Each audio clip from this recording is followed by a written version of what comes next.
and you would require all territorial changes to be passed through simple majority. You could also apply it to legislative relations. You have a union list, a state list, and a concurrent list, which means there is a clear division of power. But under extraordinary circumstances, the parliament can make a law on something in the state list. How? If the Rajya Sabha authorizes the parliament to do so. Now, the Rajya Sabha is a federal chamber, so the states are appeased.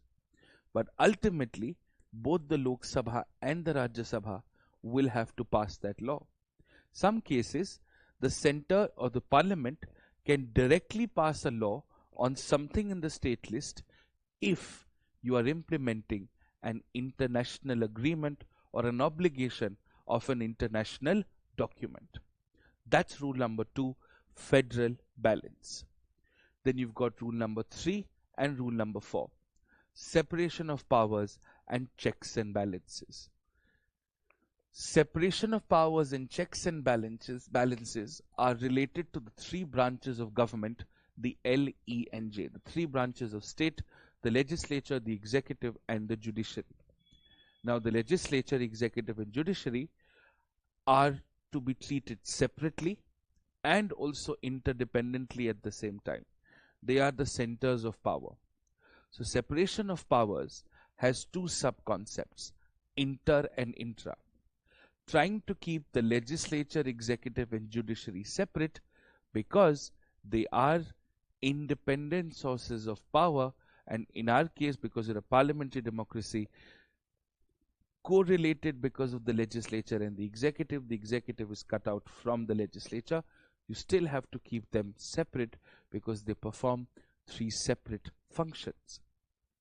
Intra means within the legislature, within the executive, within the judiciary. So for example, you have very strict conditions on joint sittings. This is nothing but intra separation of powers.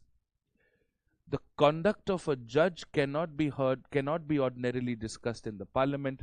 The conduct of the parliament cannot be ordinarily discussed in a court, is inter separation of powers.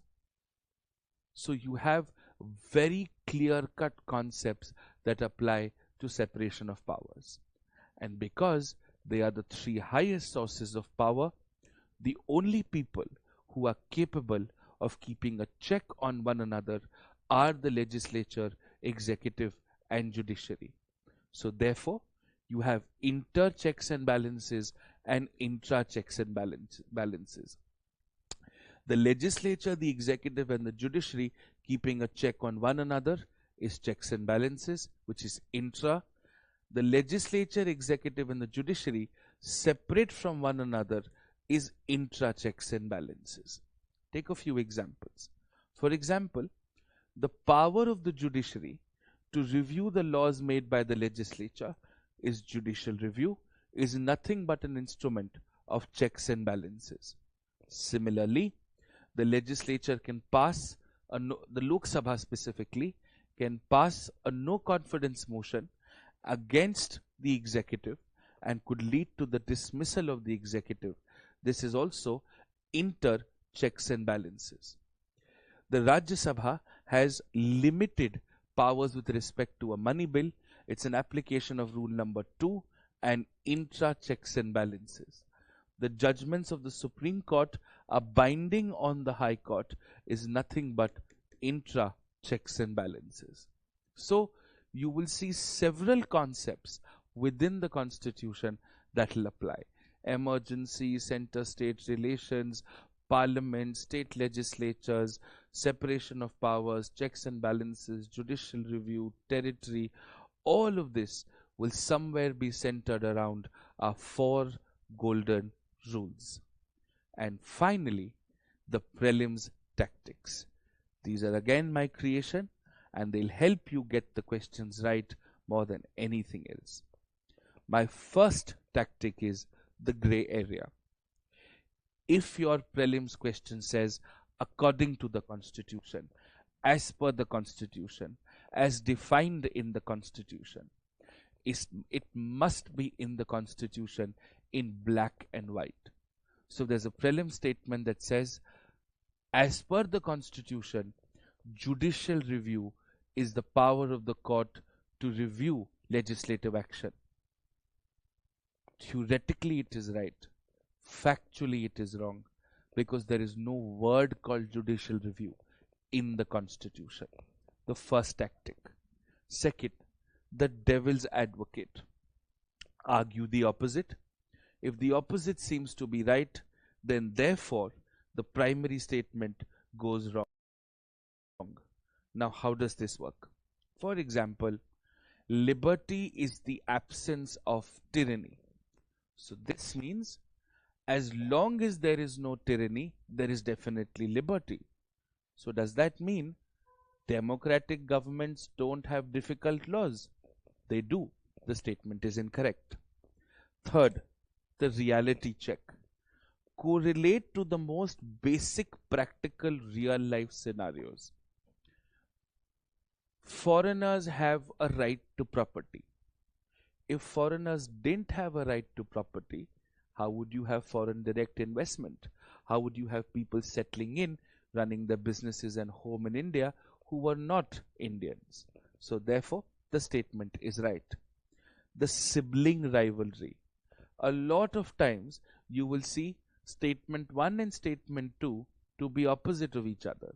For example, statement 1 will say, directive principles are enforceable in a court of law.